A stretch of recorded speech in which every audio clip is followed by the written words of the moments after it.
राजा का उत्तराधिकारी कौन। एक बार की बात है, तुगलक नगर राज्य में प्रताप सिंह नाम का एक राजा हुआ करता था। वह बहुत ईमानदार और साहसी था। उसे अपनी प्रजा से बहुत ज़्यादा प्यार था। उसके राज्य में सभी लोग उससे खुशी से एक साथ रहते थे। राजा को एक बात हमेशा परेशान किया करती थी कि उसके जाने के बाद उसके राज्य को कौन संभालेगा, क्योंकि उसकी कोई औलाद नहीं थी।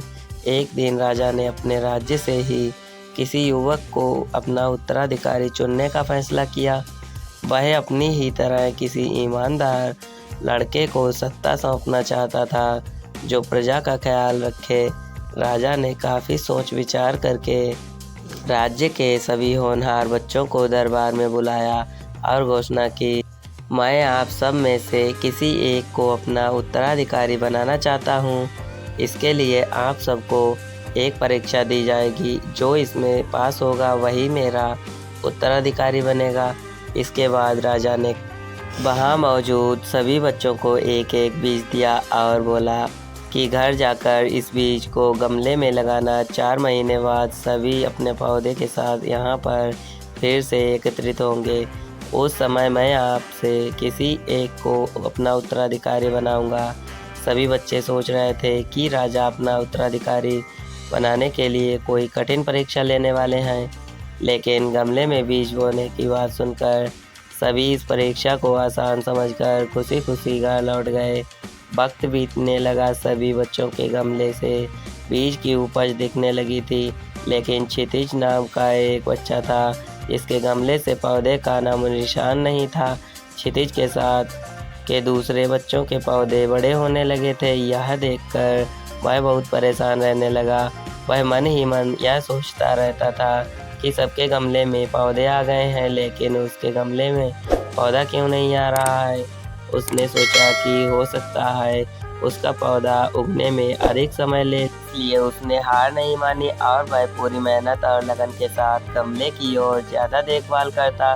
धीरे धीरे 4 महीने बीत गए, लेकिन क्षितिज के गमले में से कोई पौधा नहीं आया। वहीं ज़्यादातर सभी बच्चों के गमले में पौधा निकल आए और कुछ बच्चों ने पौधों में तो फूल और फल भी दिखने लगे। राजा के पास जाने का समय आ गया। क्षितिज ने सोचा कि वह राजा के पास आएगा तो उसका गमला देखकर सब उसका मजाक बनाएंगे। कोई उसकी बात पर विश्वास नहीं करेगा कि वह हर दिन गमले में पानी देता था, वह उसकी देखभाल करता था। क्षितिज की माँ ने समझाया और कहा कि नतीजा कुछ भी आया हो, लेकिन तुम्हें राजमहल जाकर उनका बीज लौटा जाना चाहिए। जो होगा देखा जाएगा। माँ के समझाने पर क्षितिज मान गया और खाली गमला लेकर राजमहल पहुँचा। वहाँ उसने देखा कि सभी के गमले में सुंदर सुंदर पौधे दिखाई दे रहे थे और सभी बहुत खुश थे। उसका गमला देखकर सभी हंसने लगे और अपनी मेहनत का बखान करने लगे। वह चुपचाप आंखें नीचे बैठा रहा। इतने में राजा आए और सभी के गमलों को ध्यान से देखने लगे। जब वह क्षितिज के गमले के पास पहुँचे तो उन्होंने पूछा, यह किसका गमला है। क्षितिज, जी मेरा है। राजा जी, तुम्हारा गमला खाली क्यों है। क्षितिज, मैं रोजाना इसको पानी देता था। मैंने इसकी बहुत देखभाल की, लेकिन इसमें से पौधा नहीं निकला। राजा, आओ मेरे साथ। क्षितिज राजा द्वारा बुलाने पर डर गया, लेकिन उसे राजा की आज्ञा माननी थी। वह धीरे धीरे राजा की तरफ आगे बढ़ा। राजा उसे सिंहासन के पास ले गया और बोले, तुम ही इस राज्य के असली उत्तराधिकारी हो। राजा के इस फैसले से वहाँ मौजूद हर कोई हैरान रह गया। राजा ने कहा, मैंने जो बीज दिया था वह नकली था, उससे पौधा आ ही नहीं सकता था। आप सब ने बीज बदल दिया। लेकिन क्षितिज ने ईमानदारी के साथ 4 महीने मेहनत की और अपनी असफलता स्वीकार करते हुए मेरे सामने खाली गमला लाने का साहस दिखाया। क्षितिज में वो सारे गुण हैं जो एक राजा में होने चाहिए, इसलिए इस राज्य का अगला उत्तराधिकारी मैं क्षितिज को बनाता हूँ। सभी युवकों का सिर शर्म से झुक गया। वे चुपचाप दरबार से बाहर निकल गए। इस तरह क्षितिज ने ईमानदारी के बदौलत राज्य का सिंहासन पा लिया।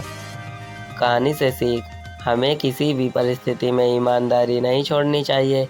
इंसान को उसकी सच्चाई और ईमानदारी का फल ज़रूर मिलता है। तो दोस्तों यहाँ पर कहानी समाप्त होती है। यदि हमारी कहानी आप लोगों को अच्छी लगी हो तो प्लीज़ वीडियो को लाइक शेयर और चैनल को सब्सक्राइब अवश्य कर ले। मिलते हैं फिर से कोई अगली कहानी में, तब तक के लिए आपका दिन शुभ हो।